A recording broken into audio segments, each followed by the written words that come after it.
Assalamualaikum warahmatullahi wabarakatuh. Inilah kisah-kisah para sahabat Nabi menjelang wafatnya. Mari kita simak ulasan Ustadz Abdul Somad berikut.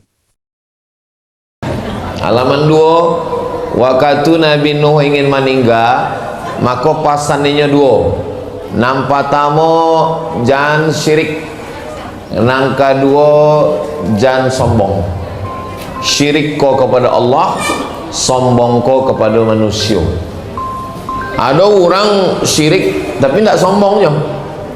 Adanya syirik menyembah batu, menyembah kayu, menyembah hantu, tapi ke awak eloknya, baiknya. Ada pula orang iko tauhidnya luar biasa, tapi sombongnya pun luar binasa. Nan saya elok-eloknya ke Allah Ta'ala indak syirik, dan ke manusia pula indak sombong. Alhamdulillah, dari mula ambo tiba tadi sampailah acara iko, ambo lah banyak duduk membapoto ke dun sanak ke sadonyo. Alhamdulillah, dari nanambo calia orangnya sadonyo orang-orang yang rendah hati dan indak sombong. Mudah-mudahan niko bisa awak turunkan ke anak cucu awak sehingga hubungan awak menjadi baik insyaallah. Buya Jel Fatullah ko senior kakak kelas ambo di Mesir. Sama-sama dulu di Kairo, sama-sama pula kami di Saudi Arabia, sama-sama juga keliling bumi Minangkabau. Kini nyolah jadi senator awak. Indah adonan berubah. Inyo bantu dulu juga. Ambo duduk dake inyo ndak merasa inyo anggota DPD. Inyo tetaplah udah ambo Buya Jel Fatullah. Jadi rupanya awak ko kalau ulah dake, yang membuat awak jauh itu bukan fisik badan tapi rasa angkuh dan sombong. La yadkhulul jannah, tidak masuk surga man kana fi qalbihi, siapa yang dalam hatinya man kana fi qalbihi mithqala dzarratin min khardalin min kibrin, ada sombong walaupun sebesar biji sawi. Doakan supaya Ustaz Abdul Somad nan menyampaikan nikojo hatinya bersih dari sifat angkuh dan sombong. Iblis keluar dari surga bukan deinyo menyembah setan.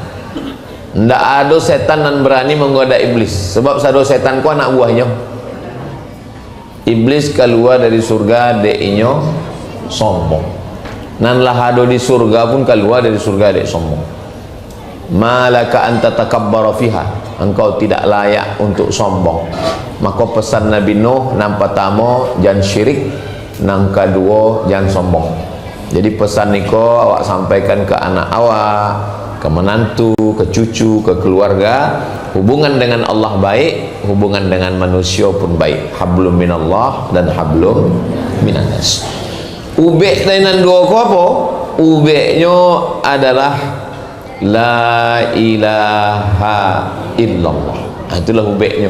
Jadi kalau ada syirik-syirik dalam hati, maka hilangkannya dengan la ilaha illallah. Afdalul zikri fa'lam annahu la ilaha illallah.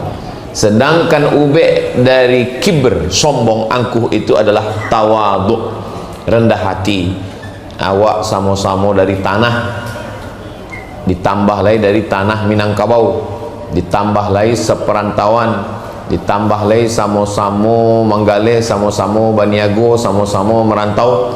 Itu yang membuat awak bisa hidup bersama. Bersama awak di dunia ko, bersama pula di surga nanti insyaallah. Amin ya rabbal alamin. Seterusnya halaman 8.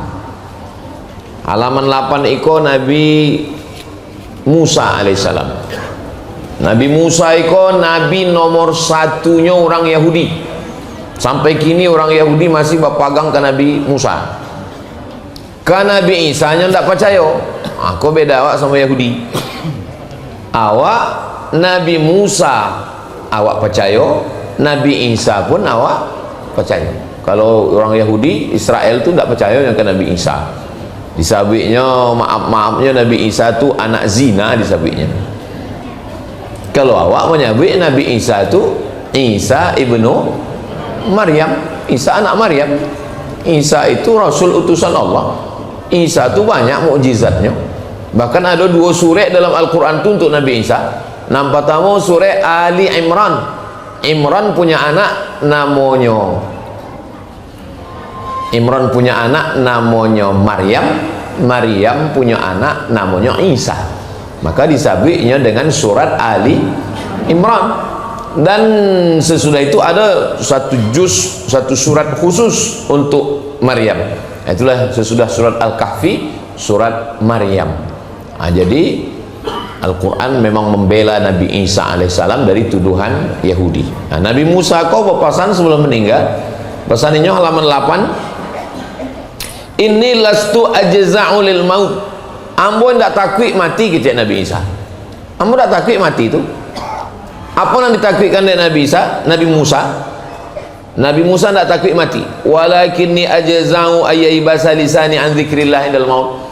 Nanambo camehkan, nanambo takutkan lisan ambo, lidah ambo karyang tidak dapat menyabui Allah. Maka selama lidah awak masih basah, masih bisa menyebut la ilaha illallah Muhammadur Rasulullah subhanallah alhamdulillah Allahu akbar la haula wala quwata illa billah astaghfirullah Allahumma sholli ala sayyidina Muhammad. Ada masanya lidah kau kering dan tidak bisa menyebut Allah. Makanya ketika Nabi Muhammad ditanya apa amal nan paling mulia, antufariqad dunya, engkau mati meninggalkan dunia, walisanuka ratbun, lidah engkau dalam keadaan basah. Lidah kau basah. Basah di apa? Bizikrillah, menyabui Allah. Tapi bukan berarti tidak menyabui Allah awak tidak ada mengecek, tidak ada bercerita ke orang. Jadi dalam acara silaturahim ambo ada mengaji setiap malam Rabu. Itu basuh awak silaturahim. Nyandeklah membaca kitab iko basuh malam Rabu, bakal pada la ilaha illallah. Ayo tetap ambo dengan Dajjal tetap bercerita akabah keluarga, bila pulang apa lama di Siko, apa lama di Sumbar, apa tetap ada silaturahim. Tapi waktu kosong awak berzikir. So ada masanya lidah awak kau karyang, ndak lay dapat awak menyabik nama Allah. Itulah yang dikhawatirkan dek Nabi Musa alaihissalam.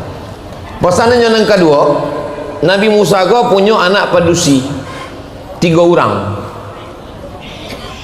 Kece Nabi Musa kepada anak padusinya dan 3 orang itu, tanamlah kapas, tanam pokok kapas.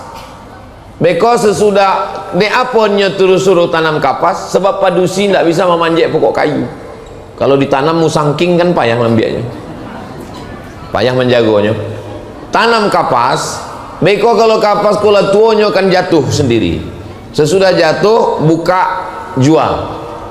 Kapas dipintal menjadi benang, benang ditenung menjadi kain, kain dijual. Supaya indak menjua diri, supaya indak menjua harago diri. Samo pasan Nabi Musa dengan Nabi Nuh.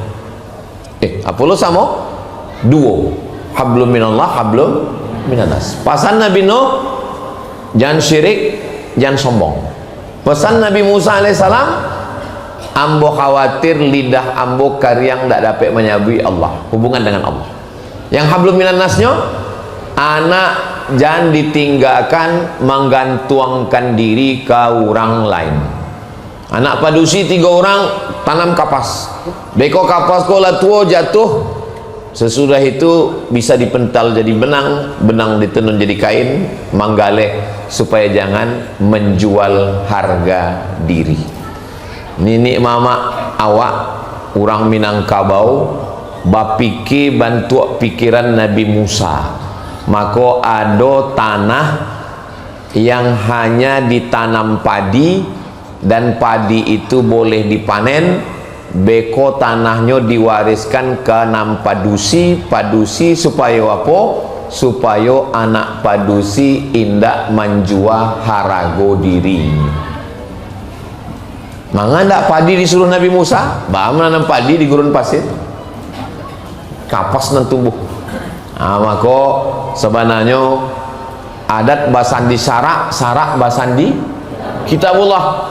Apa yang dibuat oleh nenek mama awak itu sebenarnya adalah dari pesan-pesan kenabian supaya anak padusi batanam pokok kayu yang menghasilkan indak bergantung ke suami, sebab suami bisa saja berpindah ke lain hati.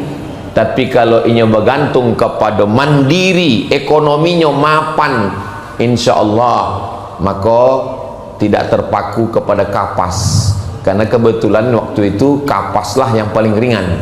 Tapi ditampai awak, ya bisa bertanam apa saja, yang penting anak padusi jangan sampai maaf na'udzubillah ndak tak caritokan lagi, malu awak membahas baa anak padusi zaman kini, handphone batuka, TV baganti, pitih ndak ado, ingin mapan, pergaulan luar biasa, akhirnya na'udzubillah. Mudah-mudahan Allah menjaga sado anak-anak padusi awak. Kalau waktu habis, tolong lagi tahu Pak Moderator.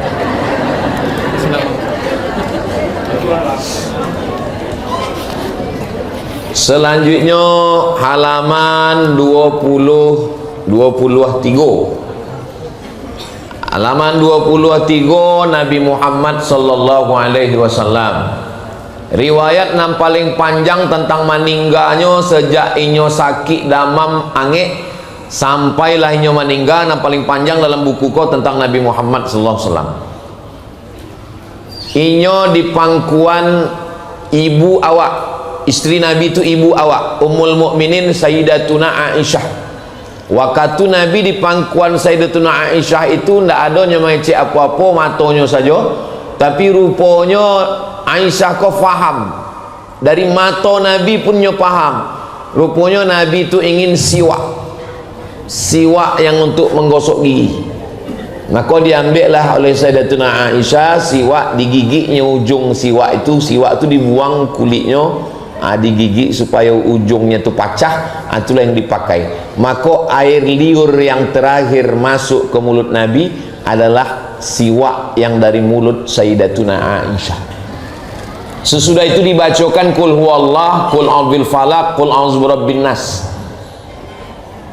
Ditiupkan ke tapak tangan Nabi, lalu kemudian diusapkan ke muka dan ke badan.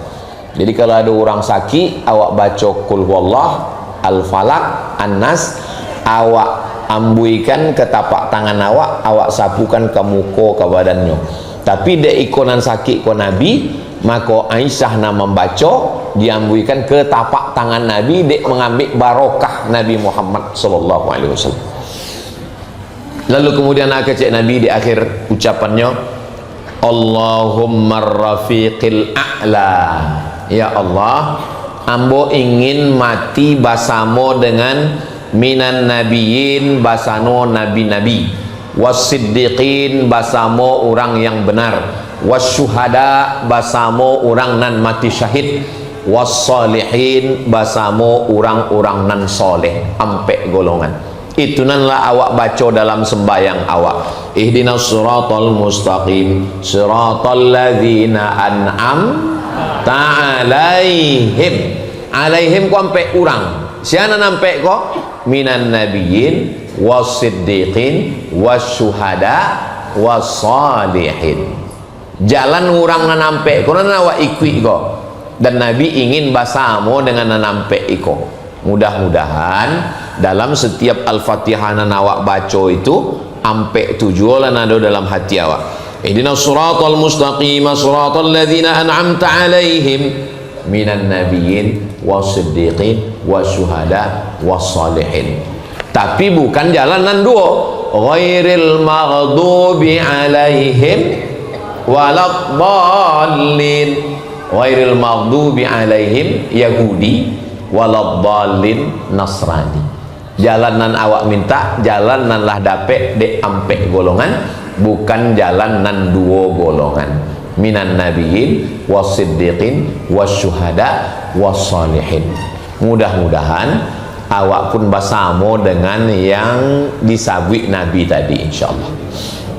Subuh, zuhur, asar, maghrib, isya, qabliyah, ba'diyah, tahajud, witir, duha, awabin, isyraq. Sado sembayang awak, itulah yang awak minta. Dalam Al-Fatihah itu doa cuma cie. Fatihah itu, dalam Fatihah itu doa cuma satu saja. Bismillahirrahmanirrahim, tidak ada doa. Alhamdulillahi rabbil alamin, tidak ada doa. Ar-Rahmanir-Rahim, tidak ada doa. Maliki yaumiddin, tidak ada doa. Iyyaka na'budu wa iyyaka nasta'in, tidak ada doa. Lalu kalau tidak doa, apa isinya? Pujian, memuji-muji Allah saja. Doanya cie, ihdinas siratal mustaqim. Selalai-lalainya awak, salupo-luponya awak, paling indah wakatu ihdinas siratal mustaqim tu ingat jadilah. Ihdinas siratal mustaqim siratal ladzina an'amta alaihim minan nabiyyin was-siddiqin wasyuhada was-salihin. Basamu awak kini, basamu pulo dengan ampek golongan niko, basamu dengan Nabi Muhammad sallallahu alaihi wasallam. Amin ya rabbal. Allahumma rafiqil a'la, diulangnya 3 kali. Allahumma rafiqil a'la, Allahumma rafiqil a'la. Sesudah itu inya pun meninggal hari Senin, dikuburkan hari Rabu. Indak keluar dari kamarnya.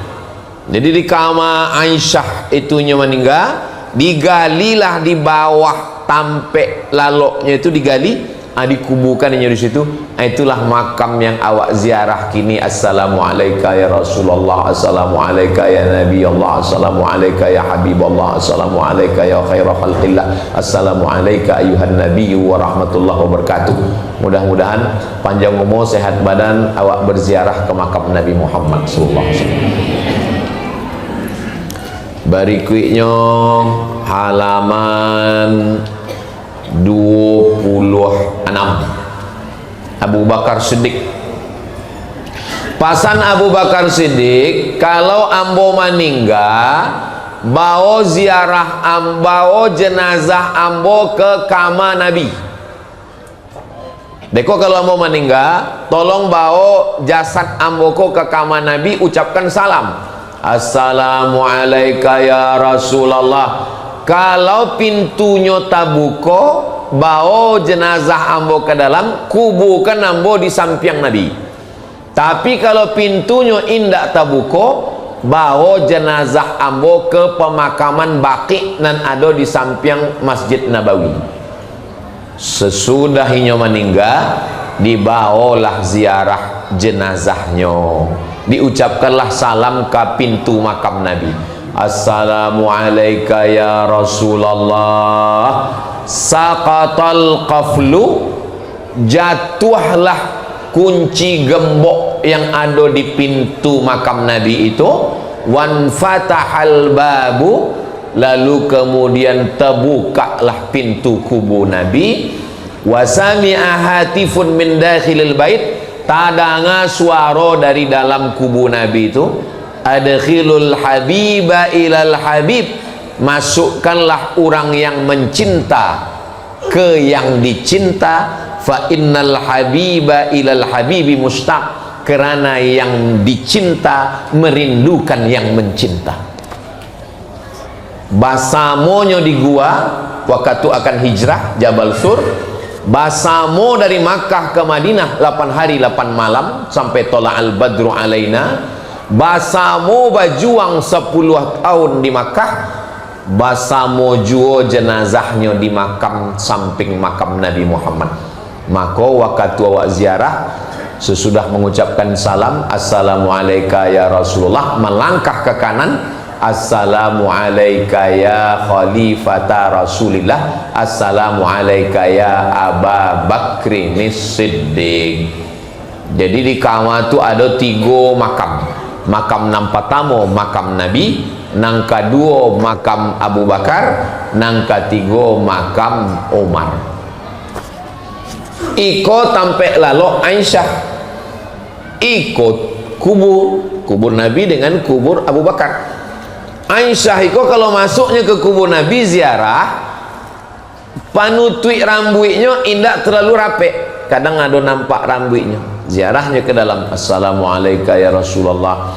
Lalu sesudah ada 3 kubur di dalam, nanti lagi makam Umar bin Khattab, sesudah itu inyo berubah. Setiap inyo ziarah kerudungnya rapat, indak ada rambutnya nan keluar. Orang bertanya, manga Ummul Mukminin Aisyah ndak bantu dulu? Dulu nan di dalam kamar tu patamo suami ambo Nabi Muhammad, nang kedua apa ambo Abu Bakar. Tapi kinilah ada orang lain di dalam, itulah inyo Umar bin Khattab. Jadi sesudah Umar bin Khattab ada di situ, pintu ditutui rapi, inyo pun menutup rambutnya ndak kelihatan. Sebab apa? Sebab ada orang lain di situ. Apa pelajaran dari situ? Sedangkan orang lain nan sudah meninggal pun, kan lah meninggal Umar bin Khattab, tetap inyo menutup auratnya. Kini idui awaknya tu bukan aurat. Begitulah adab mereka dulu kepada orang meninggal. Begitulah adab Sayyidatuna Aisyah kepada Umar bin Khattab. Kalau kepada Nabi, suami ambo. Kalau kepada Abu Bakar, ayah saya. Tapi Umar bin Khattab tidak ada hubungan keluarga dengan saya, maka saya mesti menutup rapat walaupun sudah meninggal dunia. Kini Ustaz Somad masih hidup lagi, sanggup orang lalu lalang berjalan membuka aurat. Kalau awak sapu, mana nak menutup aurat? Emang masalah buat lo, katanya. Halaman 28. Umar bin Khattab. Meninggal Umar bin Khattab. Agak Umar bin Khattab, fa asri'u fil masyi. Kalau ambo meninggal, capek-capek langkah membawa jenazah ambo. Mengapa itu? Kalau ambo ke orang baik, capek ambo basuo dengan amal ambo. Kalau ambo ke orang jahat, capek pulo kalian lapeh dari beban buruk ambo. Maka ambo dalam tulisan wasiat ambo tu ambo tulis, kalau ambo mati jangan panjang-panjang kata pelepasan jenazah. Dan ambo pun kalau keluarga meninggal, iko banyak bana kata sambutan dari gubernur, kata sambutan bupati, kata sambutan camat, kata sambutan. Iko kalau awak mati orang kau tidak ada surang pun menolong awak di dalam. Selesai pemakaman balik surang-surang. Oke lah, mewakili keluarga anak kan doang surang. Saudara sekalian, kalau ada bapak kami ini silap salah mohon dimaafkan. Maukah bapak ibu memaafkan orang tua kami? Kalau ada utang piutangnya, yang kecil-kecil kami selesaikan, yang besar-besar kami serahkan ke pemerintah Republik Indonesia. Ambo kalau mati, ambo pasan iko, salah satu dan ambo ambiak pesan Umar bin Khattab, fa asri'u bil masyi, capek-capek kalian melangkahnya itu capek untuk supaya sampai ambo ke kubu ambo. Kalau ambo ke orang baik, capek ambo basuo dengan amal baik ambo. Tapi kalau ambo ke orang jahat, capek pulo kamu lapeh dari beban kejahatan ambo. Begitulah Umar bin Khattab. Umar bin Khattab kalau inyo lalu di suatu jalan, masalaka Umar fajjan qattu illa salaka syaitanu fajjan ghaira fajjika. Kalau Umar lalu di suatu jalan, maka setan indak berani lalu di jalan itu. Saking hebatnya Umar. Kalau Umar tu jalan di jalan Sudirman, apa putar setan tu mencari jalan lain. Saking hebatnya Umar. Walaupun baitu bantunya, inyo tetap berpesan menjelang mati keceknya, kalau ambo iko ado buru ambo, mudah-mudahan tuan-tuan lapeh capek lapeh dari pundak memikul buru ambo. Umar bin Khattab gua, dan setan pun tidak berani kenyo. Awak seperjalanan jo setan gua. Samu lu jalan setan. Waktu di ruqyah, setan pun mengaku ambo tidak menggodainya oleh. Parah lu dari yang boleh kecil setan. Banyak dosa awak kok. Mengaku lo yang paling bersih, awak yang paling hebat. Umar bin Khattab kalau ambo jahe adu dosa ambo supaya tuan-tuan capek lapeh daripada silap salah ambo. Begitulah tawaduk rendah hatinya mereka. Jadi ambo walaupun ambo nak menulis buku ko, ambo ulang-ulang jo baca untuk mengingat-ingat tahbilu awak meninggal supaya pesan-pesan awak tu jaleh ke anak-anak awak ada pesan moralnya. Kadang orang akan mati ko banyak lo pesanan indah. Pesanan bociek. Tu mak, jangan sampai 7 turunan nikah ju anak inyo. Apa ko pesan ko? Kalau ustaz nan ceramah halan tentu masuk ke hatinya. Tapi kalau pesan awak kaman meninggal itu insya Allah masuk ke hatinya. Kalau ada anak awak nan indak berjilbab, nan indak bertudung labuh, nan indak berbaju panjang, elok mana awak pesankan? Apa pesan papa terakhir? Jil kecil. Jilbab pak. Itu sampai mati ngeknya. Aku kopilah pesan-pesan nan ada di siko, rancak mana untuk anak-anak awak. Nabi punya anak namanya Sayyidatuna Fatimah. Fatimah itu punya suami namanya Sayyidina Ali. Sayyidina Ali itu punya, maka Ustaz Somad menyebut Sayyidina Ali. Sayyidina itu maksudnya pemimpin kami. Sayyidi itu artinya pemimpin kami. Sayyidi Syekh Jalil Fatullah, pemimpin kami. Sayyidi, pemimpin kami. Dek payah orang awak menyebut Sayyidi itu jadi Sidi. Sidi. Innal Hasan wal Husain sayyida syababi ahlil jannah. Hasan dan Husain itu adalah sayyidi, pemimpin pemuda surga. Jadi anak-anak muda nan di surga itu pemimpinnya Sayyidina Al-Hasan, Sayyidina Hasan. Itu maka keturunan Hasan Husain itu cara maimbaunya ndak boleh awak imbau namo. Maimbaunya Sayyidina Al-Hasan, Sayyidina Al-Husain. Di Makkah kini masih ada keturunan Sayyidina Al-Hasan tuh namanya Sayyidi Ahmad bin Muhammad bin Alawi bin Abbas Al-Hasani. Al-Hasani maksudnya ini keturunan Sayyidina Al-Hasan. Jadi kalau ambu ke rumahnya menyebut Sayyidi kecil, Sayyidi. Dek payah menyebut Sayyidi, Sidi. Aduh Cik Sidi itu dulu yang ulama menulis kitab namanya Sidi Ghazalbah. Lama di Kairo, bukunya tentang pendidikan Islam. Kalau perempuan Sayyidati. Dek payah orang awak menyebut Sayyidati jadi Siti. Siti Fatimah, Siti Khadijah. Itu sebenarnya Sayyidati. Sayyidi Hasan, Nabi punya anak Fatimah, Fatimah punya anak nampak tamu namanya Hasan, adiknya namanya Sayyidina Al-Husain. Nah, Sayyidina Al-Hasan itu diracun. Tapi bukan namun ndak minum kau dari tadi takwi racun ndak. Diracun dalam minumannya, datanglah adiknya namanya Sayyidina Al-Husain. Kecik Sayyidina Al-Husain, wahai udah ambo Sayyidina Al-Hasan, sabuilah siana meracun. Siana meracun udah. Kau ditanya,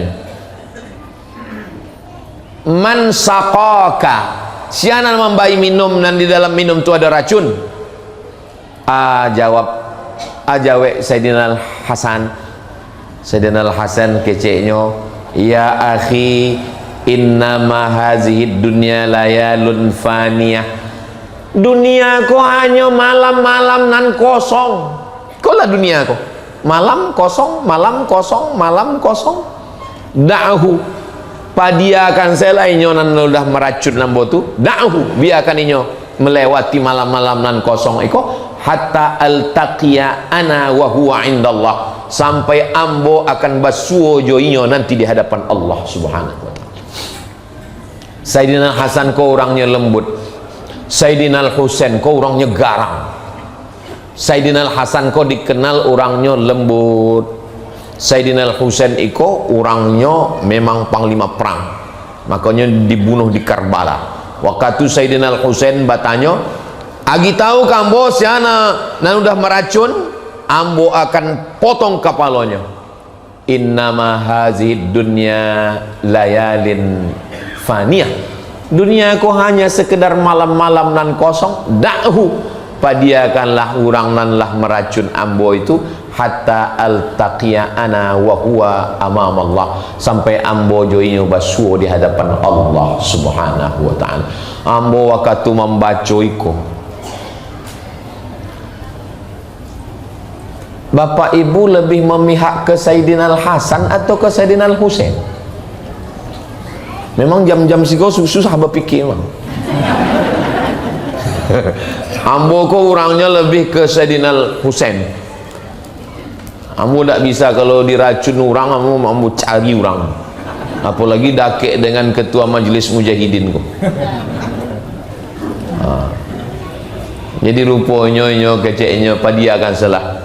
Beko awak basuo dengan ninyo di hadapan Allah subhanahu wa ta'ala.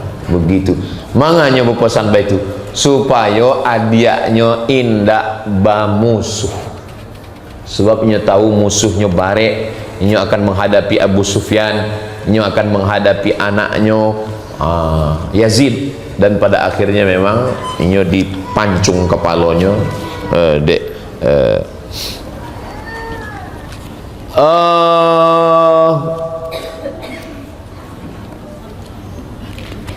nan terakhir namanya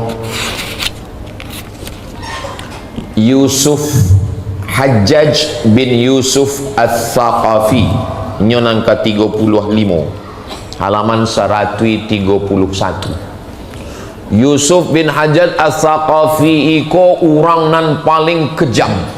Jadi isi bukuku bukan cuma orang baik, orang paling kejam, membunuh orang, hobinya membunuh.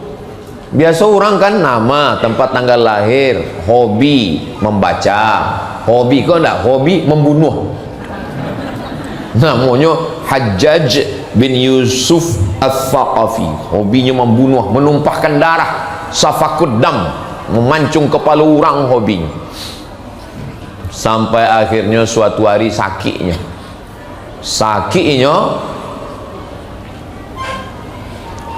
basuh sama sahabat Nabi. Kecenya ke sahabat Nabi, wahai sahabat Nabi, doa engkau makbul, ambo cuma minta jangan sembuhkan ambo, matikan saya ambo. Lalu kemudian diambillah sepotong daging, ambil sepotong daging, maaf cakap mungkin tidak sopan, tapi memang ada kisah ni dal. Dia ambil sepotong daging kok, dimasukkan dari bawah, masuk ke lambungnya dari bawah, lalu sesudah agak bara minit ditarik keluar. Rupanya di daging yang masuk tadi ulat-ulat berkerumunlah ulat-ulat. Nah, itulah yang sedang menggigit usus-ususnya di dalam. Dia selalu menzalimi orang. Lalu sebelum matinya pun berdoa. Rupanya orang Jaik kau kan mati berdoa juga rupanya. Apa doanya? Kau doanya. Doanya halaman 134. Allahumma ghfirli fa innan nasa yaz'umuna annaka la taf'alu. Ya Allah, ampunkanlah ambo, walaupun ada orang menyabui engkau tidak akan mengampuni ambo. Ya Allah, ampunilah ambo, walaupun ada orang di dunia kau menyabui engkau tidak akan mengampuni ambo. Sesudah itu akhirnya ia mati. Manganan 35 kau terakhir kau ambo buat orang nan Jaik, sebab orang Jaik pun pada akhirnya mati. Mimdate mata ya bawati mampui. Pada akhirnya nan baik mati, nan Jaik pun mati. Idui ko bantua main catur, ado queen, ado king, ado kudo, ado benteng, ado pion. Tapi kalau permainan sudah selesai, sadonyo akan bercampur, hitam dan putih bersama, masuk ke dalam kotak nan samo. Hidup hanyalah panggung sandiwara. pada akhirnya kita akan mati. Orang kaya mati, orang miskin mati, ustaz astagfirullah.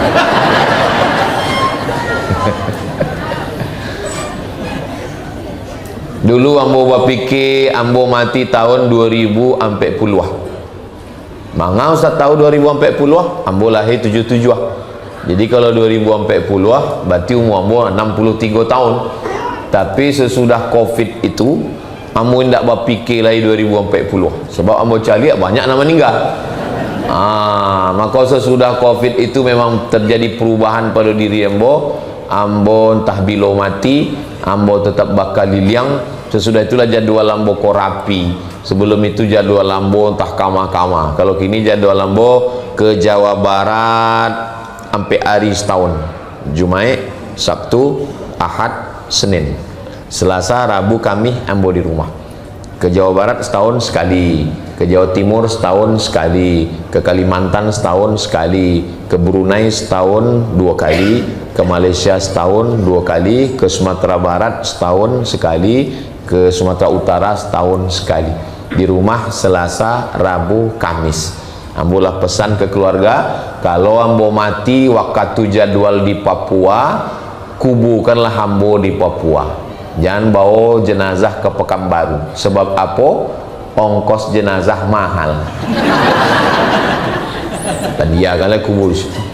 Tapi kalau ambo meninggal waktu jadwal di Sumatera Utara, sebab dake, kuburkanlah ambo di samping kubu amak ambo. Jadi kubu amak ambo di samping itu memanglah ambo buat kosong. Ambo bali tanah wakaf kosong di situ. Lah ambo pasan kalau ambo mati pas jadwal Sumatera Utara, aku bukan di situ.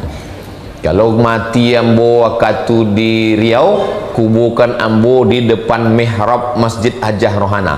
Aku mas haji amak ambo, di muka tu ada tanah kosong, aku bukanlah ambo di muka mas haji itu, supaya apa? Supaya jamaah nan datang nak berziarah tak susah-susahnya mencari kubur dake.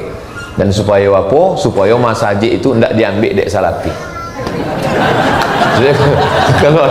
Kalau ada kubur nak diambil itu. So kalau tak ada kubur diambil je kau punya. Jadi sebenarnya nenek mama awak, alim ulama awak dari dulu baik tu nyawa kubur tu pasti dah kek masjid. Supaya apa? Supaya 2 kali dapat doa. Subuh orang datang ke masjid, tentu orang bersalam, pulang dari masjid salam. 2 kali orang ziarah ke kubur awak, sekali sembahyang. Berarti kalau 5 kali orang sembahyang, 10 kalinya ziarah ke awak. Waktu kan pai, assalamualaikum ya ahla diyar minal mu'minin wa inna insyaallah bikum lahiqun yarhamullahu mustaqdimina wal mustakhirin nasallallahu alaikumul afiyah. Waktu pulang dibacanya juga lah. Itu sebenarnya tujuannya. Dan lain-lain itu bonus deh. Itulah sebagai pengantar dialog awak. Ambo mohon maaf tidak dapat membacakan dari awal sampai akhir, sebab kalau bacakan niko insya baru selesai. Ambo masih ada jadwal tadi pagi saksi nikah, iko pulo acara bedah buku, sesudah dari siko nanti ada acara saksi nikah lain, lalu kemudian ada acara malam tablik akbar. Sebenarnya saksi nikah kau bu ya tak boleh awak selalu ikut. Ada orang menyebut kalau jadi saksi nikah awak sampai 10 kali itu bisa dapat jatah sekali. Jadi datuk-datuk nenek mama cuba hitung-hitung lah berapa kali dapat. Itulah apa yang mau sampaikan. Minum selasih, makan mihun, terima kasih hatur nuhun. Hebat acara kok. Acaranya orang awak tapi pantunnya pantun Sunda. Jazakumullah khair. Barakallahu fiik.